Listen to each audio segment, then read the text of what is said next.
Hello friends, today we are started a fact-based series for EPFO APFC exam, and this series is very helpful to crack the EPFO APFC exam. Purpose क्या है इस series का कि एक consolidated वे में आपको एक जगह सारे फैक्ट्स प्रोवाइड करा दिए जाएं और वो इजीली आप रिवाइज कर पाएँ. फैक्ट्स क्यों मैं इसमें प्रोवाइड कराना चाह रहा हूँ इस सीरीज़ के थ्रू. रीज़न सिंपल है. If you analysing the PYQ and those who are seriously preparing for this exam, they already solve the PYQ and analyze the PYQ. तो उनको पता चल गया होगा कि 90% of the paper are based on the facts. If the paper mostly based on the fact, तो हमें सारे फैक्ट्स एक जगह कर लेने चाहिए. तो इसलिए मैंने इस सीरीज़ के थ्रू सारे जितने भी फैक्ट हैं मैंने एक जगह कंसोलिडेट करके प्रोवाइड कराएंगे वीडियोस के थ्रू. वीडियोस बड़ी शॉर्ट रहेंगी, मैक्सिमम 15 to 20 मिनट्स, क्योंकि आप बस 15 to 20 मिनट्स दीजिए, आपको बहुत अच्छे से टॉपिक्स में जहाँ से क्वेश्चन पूछा गया है और जहाँ से क्वेश्चन पूछ सकता है आप इजीली रिवाइज कर लेंगे बिफोर द एग्ज़ाम. देखिए 20 दिन बचे हैं एग्ज़ाम से पहले. इस टाइम पे मैं सिलेबस डिस्कस करूँ ये सब तो कोई सेंस बनता नहीं है, क्योंकि student who preparing seriously for this exam they already see the syllabus. आपने सिलेबस देख लिया होगा, तो अब वो टाइम नहीं है कि मैं सिलेबस डिस्कस करूं. अब अपन सिंपल सी बात है, टू द पॉइंट बात करेंगे. जो फैक्ट्स पूछे गए हैं और जो फैक्ट पूछ सकते हैं वहाँ ये चीज़ अपन यहाँ डिस्कस करेंगे इस पूरे सीरीज़ के थ्रू. प्लीज़ एक चीज़ ध्यान रखना कि अपना जो एग्ज़ाम है EPFO का एग्ज़ाम की जो डिमांड है वो मोस्टली फैक्ट बेस्ड है. 120 क्वेश्चन में से 80 to 90 question are based on fact. अगर 5-10 क्वेश्चन कुछ फैक्ट के अलावा भी आ जाता है तो वो कंसेप्चुअल प्लस फैक्चुअल होगा. ठीक है, only based on the concept तो बहुत कम होता है. ठीक है, UPSC CSC में थोड़ा उल्टा है. वहाँ पे 5-10 क्वेश्चन आपको फैक्ट या मैक्सिमम 15 क्वेश्चन फैक्ट बेसिस पे मिल जाएंगे. उसमें से 5 क्वेश्चन बाउंसर होते हैं जो हरदम UPSC डालता है ताकि स्टूडेंट उलझ जाए और उसका टाइम मैनेजमेंट ख़राब हो.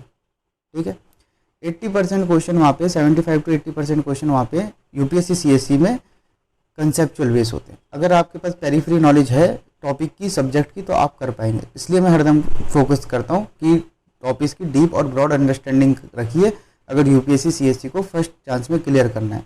जिसने भी वीडियो नहीं देखा हो how to crack the UPSC in first chance, please watch the video. ठीक है.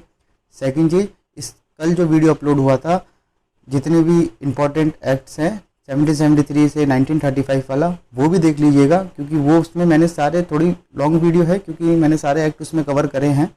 वो भी आपके EPFO APFC के लिए बड़ा इम्पोर्टेंट है.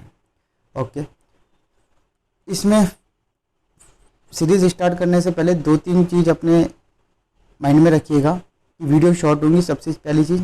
दूसरी चीज़, अगर क्वेश्चन अराइज होता है और होगा भी, नेचुरल है, हाउ, व्हाट एंड वाउ, ये चीज़ कैसे हुई, ये कैसे नहीं हुई, कैसे हुई पर्टिकुलर टॉपिक में, तो अभी उन क्वेश्चनों को अराइज होने दीजिए. अभी हम उस चीज़ पे डिस्कस नहीं करेंगे. हमारा मेन पर्पस क्या है, टू क्रैक दिस एग्ज़ाम. और इस एग्ज़ाम की जो डिमांड है वो factual demand, fact based demand है. तो हम अभी फैक्ट्स को ही याद करेंगे और फैक्ट्स को ही हम डिस्कस करेंगे. अभी यहाँ कोई कैसे हुआ, क्या हुआ, क्यों हुआ, वो सब अभी टाइम नहीं है, क्योंकि only 20 days are remaining for exam. To the point बात होगी. मेरा हरदम यही एम रहता है. इससे पहले भी जो कल जो वीडियो अपलोड हुई है उसमें ही मैंने कोई टू द पॉइंट बात करी है जो आपके एग्ज़ाम में पूछा गया है और जो आपके एग्ज़ाम में पूछ सकता है. ठीक है, totally based on PYQ based है जो भी वीडियोस आएंगी इस सीरीज़ में. मेरा पूरा ये है कि मैं मोस्टली जो भी इम्पोर्टेंट टॉपिक्स हैं सब्जेक्ट के, उसके मैं सारे फैक्ट्स आपको इस वीडियोज़ के थ्रू में कवर कर लें ताकि अपन ईजिली उसको रिवाइज कर पाए. शॉर्ट मिनिमम टाइम में मैक्सिमम आउटपुट चाहिए और सिलेक्शन चाहिए APFC APFO के लिए, तो बेस्ट सीरीज़ होने वाली है ये. ठीक है, without wasting a time start a video. First topic आज का है इंडियन पॉलिटी से प्रीएम्बल के जो भी फैक्ट हैं वो अपन देखेंगे. ठीक है, ये भाई प्रीएम्बल की एक ये प्रीएम्बल है, ये देख ही रहे हो.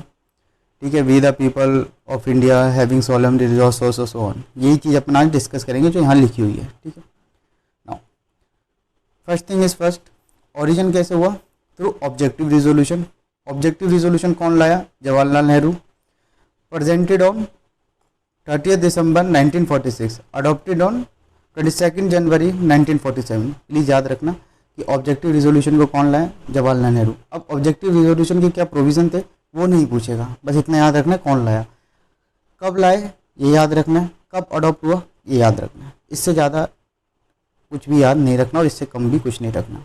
जो भी पीपीटी में पॉइंट मैंने नोट डाउन करे हैं प्लीज़ उनको नोट डाउन कर लीजिएगा, स्क्रीनशॉट ले लीजिएगा जैसे आपको सूट करे, और पेन और पेपर लेके बैठिएगा क्योंकि मैं लास्ट में कुछ क्वेश्चन भी डिस्कस करूँगा, वो क्वेश्चन को नोट डाउन कर लीजिएगा प्लीज़, क्योंकि वो क्वेश्चन पूछ सकते हैं और कुछ PYQ बेस भी है। ठीक है। Now second thing is keywords in the preamble of the Indian constitution. ठीक है, आपने देखा होगा कि अब मैंने फर्स्ट स्लाइड में यही था कि वो कॉन्स्टिट्यूशन की एक मैंने पिक्चर लगाई हुई थी, तो उसमें कीवर्ड्स कुछ यूज़ हुए हैं तो वो कीवर्ड से क्वेश्चन पूछ लेता है। जैसे कि पहली चीज़ जो इसमें अपने पास 4 कीवर्ड हैं, sovereign, socialist, secular, democratic, Republic. ये जो 4 कीवर्ड्स हैं ये क्या दिखाता है? नेचर ऑफ इंडियन स्टेट, कि इंडियन स्टेट कैसा है। इंडियन स्टेट सोवरन है, इंडियन स्टेट सोशलिस्ट है, सेकुलर है, डेमोक्रेटिक, रिपब्लिक है। बस प्रीएम्बल में sovereign, secular, socialist, secular, democratic, Republic define नहीं किया प्रीएम्बल में। मैं प्रीएम्बल की बात कर रहा हूँ। ठीक है, अगर कोई भी क्वेश्चन पूछेगा तो वहाँ पे प्रीएम्बल मेंशन होगा, as per the preamble, according to the preamble. ध्यान रखना, कंफ्यूज नहीं होना है। उसके बाद जो 5 वर्ड यूज हुए वो शो करते हैं ऑब्जेक्टिव ऑफ द कॉन्स्टिट्यूशन। ठीक है, कि equality, liberty, justice, fraternity, unity and integrity. लोगों के पास इक्वलिटी हो, किस तरीके की इक्वलिटी हो? Status and opportunity. लोगों के पास लिबर्टी हो, thought, expression, faith, belief, worship. Means liberty of thought, liberty of expression, liberty of faith, liberty of belief, liberty of worship. 5 type of liberty. Justice 3 type का, social justice, economic justice, political justice. Fraternity, commonhood, brotherhood, same thing. Unity and integrity of nation. ठीक है, ये चीज़ वहाँ पे define है कि equality किस तरह की होनी चाहिए, लिबर्टी किस तरीके की होनी चाहिए। तो क्वेश्चन पूछ सकता है कि which type of liberty are mention in the preamble. ठीक है, लास्ट पॉइंट नोट करके डाला है, बड़ा इंपॉर्टेंट है। Socialist, secular, integrity are not a part of the original text of preamble that include at 42nd constitution amendment in 1976।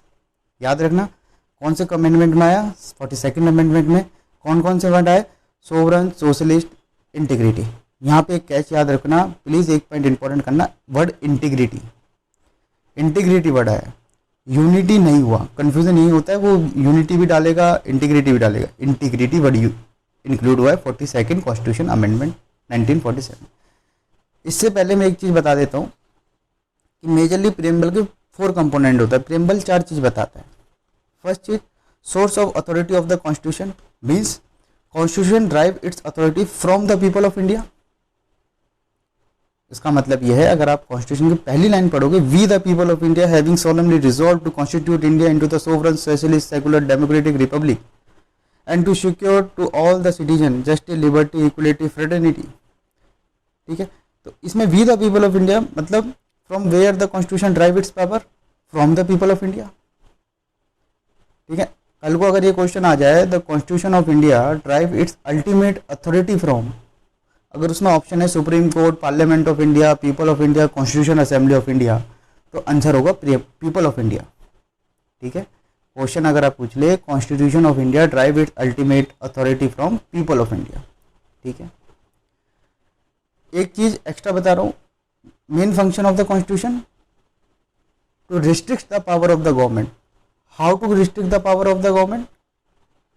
If the government makes the law and that particular law violate your fundamental right, then you directly appeal to the Supreme Court and High Court under Article 32 and 226। अगर कोई भी law आया, अगर आपके fundamental right को violet कर रहा है, तो आप डायरेक्टली सुप्रीम कोर्ट और हाई कोर्ट में अप्रोच कर सकते हो। तो गवर्नमेंट जो भी चाहे लॉ बना तो सकता है, लेकिन वो लॉ एप्लीकेबल होगा नहीं होगा, वो किसका काम है? जुडिशरी का, कि वो सही है नहीं है। ठीक है, तो main function of the constitution is to restrict the power of government. ठीक है, अब कैसे करते हैं, क्या करते हैं, वो यूपीएससी सीएससी का काम है। अपन वो 2 जुलाई के बाद डिस्कस करेंगे जब अपन पूरा इस सब्जेक्ट को होलिस्टिक वे में पढ़ेंगे, वो 2 जुलाई के बाद। अभी जितना है उतना, जितना पीपीटी में पॉइंट है उतना याद रखना है अपन को, ठीक है। Next point, most important point है, प्लीज़ इस चीज़ को याद रखना, यहाँ से क्वेश्चन आएगा। अब इसमें डिबेट मत करना कैसे हुआ क्या हुआ, जो पॉइंट में लिखा है प्लीज़ उसको याद रखना, क्योंकि ये डिबेटेबल टॉपिक है और ये डिबेट अपन यूपीएससी सीएससी की जब अपन 2 जुलाई के बाद अब वीडियोज़ आएंगी पर्टिकुलर सब्जेक्ट को लेके, वहाँ डिस्कस करेंगे। Preamble integral part of the constitution, याद रख लेना, preamble is a integral part, preamble constitution का पार्ट है। ये डिबेटेबल टॉपिक था क्योंकि बेरूबारू यूनियन केस में ये बोला गया कि preamble is not a part of the constitution, but actually finally preamble is a integral part of the constitution, not a source of a power to legislature means on the basis of the preamble, only on the basis of the preamble you did not make the law, याद रख लेना।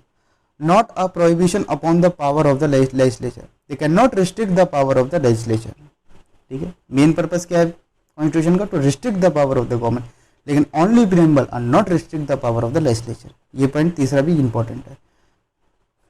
Non justiciable, not enforceable, ठीक है। Enforceability 2 तरह की होती है, by law और in court. Enforceability by law, enforceability in court. Enforceability by law, law के थ्रू आप कुछ भी इन्फोर्सेबल कर सकते हो, लॉ के थ्रू आप कोई भी, लॉ के थ्रू आप कुछ भी इन्फोर्सेबल कर सकते हो, anything enforceable by law.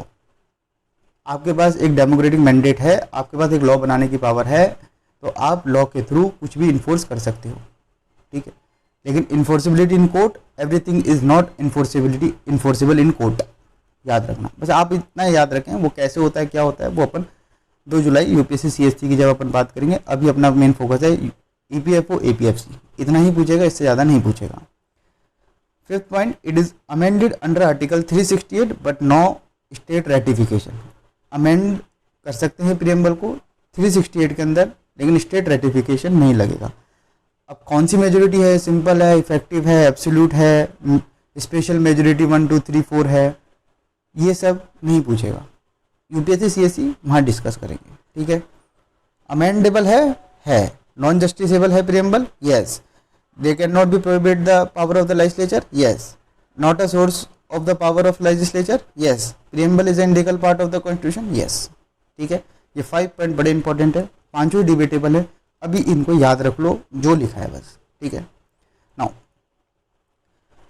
Preamble को heart and soul of the constitution भी कहा जाता है। अगर कल को क्वेश्चन आ जाए which of the following provision is the heart and soul of the constitution, preamble fundamental right, DPSP and fundamental duties, तो इसमें प्रीएम्बल याद रखना। Second point, the preamble as a political horoscope of Indian constitution, ये line जो बोली वो KM. Munshi ji ने बोली, तो ये लाइन पूछ के बोल देंगे किसने बोला, तो याद रखना के.एम. मुंशी। एक यहाँ पे आपको कंफ्यूज हो सकता है फर्स्ट और थर्ड पॉइंट में। B R. Ambedkar has called the article 32 from which you directly oppose to the supreme court if your fundamental right is violated. उन्होंने आर्टिकल 32 को बोला कि heart and soul of the Indian constitution, ठीक है, वहाँ define होगा। अगर ये पूछ ले किस आर्टिकल को हम heart and soul of the constitution कहते हैं, आर्टिकल 32, किसने बोला, बी.आर. अम्बेडकर जी ने बोला। अगर ये पूछ ले कौन से प्रोविजन को हम heart and soul of the constitution कहते हैं, प्रीएम्बल, तो कंफ्यूज नहीं होना है, ठीक है। Fourth point, constitution that has been called a pures paper, ये वाली लाइन भी बी.आर. अम्बेडकर जी ने कहा है। And preamble is the keynote of the constitution by sir Ernest Barker. Last point पे यूपीएससी सीएससी का पीवाईक्यू है, प्रीवियस ईयर पूछा गया लास्ट पॉइंट से। ये लाइन दी थी, किसने इसको बोला, अर्नेस्ट बेरकर, ठीक है, ये चीज़ थी। अब लास्ट में मैं कुछ यही था, बस इतने इसमें याद है, इससे एक लाइन कम याद नहीं, इससे एक लाइन ज़्यादा नहीं, ठीक है। क्वेश्चन आएगा यहीं से आएगा, इससे बाहर कुछ नहीं आने वाला। कुछ मैं क्वेश्चन बता देता हूँ, जैसे कि अगर मान लीजिए क्वेश्चन पूछ लिया, which of the following is not include in the preamble of the constitution of India, ठीक है। इक्वलिटी, लिबर्टीज, सेंसिटिविटी, जस्टिस, पहचानी चाहते, इक्वलिटी, लिबर्टी, जस्टिस आपका मेंशन है, सेंसिटिविटी मेंशन नहीं है। क्वेश्चन आ सकता है, preamble of the constitution of India has been amended for how many time, तो याद रखना ओनली वंस, एक बारी। एक पॉइंट नोट कर लो कि जो मैंने यहाँ पे ये जो अपना है क्या कहते हैं, लिबर्टी, इक्वलिटी एंड फ्रेटर्निटी, ये वर्ड यूज हुए हैं, basically that borrow from the French constitution. इसको प्लीज नोट डाउन कर लेना और ये याद रखना, constitution of India drive its ultimate authority from the people of India. Please इस चीज को याद रखिएगा, ठीक है। आपके लास्ट में कॉन्स्टिट्यूशन में लाइन दी हुई है, in our constitution assembly this 26th day of November 1949 do hereby adopted enact and give to yourself this constitution। यहाँ से क्वेश्चन ये फ्रेम हो सकता है, when was the constitution of India adopted and enacted। याद रखना 26 November 1949, adopted and enacted, enforce नहीं बोल रहा मैं, adopted and enacted 26 November 1949, ठीक है। प्रियम्बल अमेंडेड याद रखना ही है अपन को, ठीक है ना। एक क्वेश्चन ये भी आ सकता है कि विच of the following word has not be used in the preamble, belief, freedom, unity, opportunity. Belief, freedom, unity, opportunity, कौन सा वर्ड प्रियम्बल में यूज नहीं हुआ है? फ्रीडम, मैंने बिलीफ बोला, मैंने यूनिटी भी बोला, मैंने अपॉर्चुनिटी भी बोला। अपॉर्चुनिटी की बात अपन ने कब करी थी? हमने इक्वलिटी की बात करी थी, देखें, इक्वलिटी, अपॉर्चुनिटी बात करी। बिलीफ की कब बात करी? देखें, लिबर्टी की जब हमने बात करी। यूनिटी की कब बात करी? लास्ट में unity and integrity of nation. लेकिन यहाँ कहीं फ्रीडम वर्ड यूज नहीं है, कहीं फ्रीडम वर्ड यूज नहीं है, तो ऐसे भी क्वेश्चन फ्रेम हो जाता है। मैं आपको एक एग्जांपल दे रहा हूँ बस। क्वेश्चन ये भी पूछ सकता है, which are the 3 form of justice mention in the preamble. Justice which are the 3 form of justice mention in the preamble. कितनी तरीके की जस्टिस मेंशन है? Social justice, economic justice, political justice. अगर आप देख रहे होंगे थर्ड पॉइंट में, ऑब्जेक्टिव ऑफ द कॉन्स्टिट्यूशन में, ठीक है। तो यहाँ पे क्वेश्चन को आंसर ऑप्शन फ्रेम कर देगा, सोशल, रिलीजियस, पॉलिटिकल, या economic, political, environment, political, historical, economic, social या पॉलिटिकल। तो याद रखना है इकोनॉमिक, सोशल और पॉलिटिकल जस्टिस, ठीक है। कंफ्यूज नहीं होना है, बिल्कुल भी क्लियर रखना है, ओके, ठीक है। और ये प्लीज याद रखना, नोट याद रखना, सोशलिस्ट, सेकुलर और integrity, 42nd constitution amendment act. यहाँ से क्वेश्चन पूछ सकते हैं, यहाँ पे उलझता है इंसान। Constitution amendment act was pass to amend the preamble, 42nd constitution amendment act, okay. एक क्वेश्चन ये भी पूछ सकता है, which among the following is not word inserted into the preamble under 42nd constitution amendment act, ठीक है। कौन सा वर्ड इंसर्ट नहीं किया अपन ने? मान लीजिए socialist, secular, unity and integrity. Answer क्या होगा? यूनिटी, क्योंकि सोशलिस्ट, सेकुलर, इंटीग्रिटी किया, कंफ्यूज नहीं होना, यूनिटी ओरिजिनल टेक्स्ट का पार्ट है, ओके। तो इस तरीके के क्वेश्चन पूछे जाते हैं, पूछ सकते हैं। कुछ पीवाईक्यू भी मैंने डिस्कस करे हैं, कुछ आपके यूपीएससी सीएससी के भी क्वेश्चन है, तो इस तरीके से क्वेश्चन फ्रेम हो सकता है। तो प्लीज़ इस चीज़ को ध्यान रखिएगा और जो भी पीपीटी में पॉइंट मेंशन है उनको याद कर लीजिएगा। जो भी मैंने एक्स्ट्रा पॉइंट लिखवाया है प्लीज़ उसको नोट डाउन कर लीजिएगा। और हाँ, एक पॉइंट और लिख लीजिए, सॉरी, एक क्वेश्चन बन सकता है, which among the following judgement rule that preamble was not a part of the constitution. Basically preamble part है नहीं है, ये एक डिबेटेबल टॉपिक है। मैंने पहले ही कहा था इस स्लाइड में कि ये स्लाइड में जो 5 पॉइंट है बहुत डिबेटेबल है, लेकिन आपके ईपीएफओ एपीएफसी में नहीं पूछेगा, इतना ही पूछेगा जितना मैंने यहाँ पे 5 पॉइंट मेंशन करा है। कौन से जजमेंट में ये बोला गया है कि preamble is not a part of the constitution? Initially याद रखना, बेरूबारी यूनियन केस 1960 पूछ सकता है, बेरूबारी यूनियन केस 1960, ठीक है। तो please revise the lecture, revise कर लेना लेक्चर को अच्छे से, जो भी पॉइंट मेंशन करवाएं उनको याद कर लेना, और बहुत अच्छा सीरीज़ होने वाली है। इसके अलावा आपको जितने भी फैक्ट्स हैं, इंपॉर्टेंट फैक्ट्स हैं जीएस से रिलेटेड और आपके एक्सक्लूसिव ईपीएफओ एपीएफसी सिलेबस से रिलेटेड, वो सारे इसके थ्रू जितना होगा, मेजरली मेरा यही है कि मैं मोस्टली अपन इसमें कवर कर लेंगे, रिवाइज कर लेंगे अपन इसमें सब, ठीक है। Let's see in the next video. Thank you and have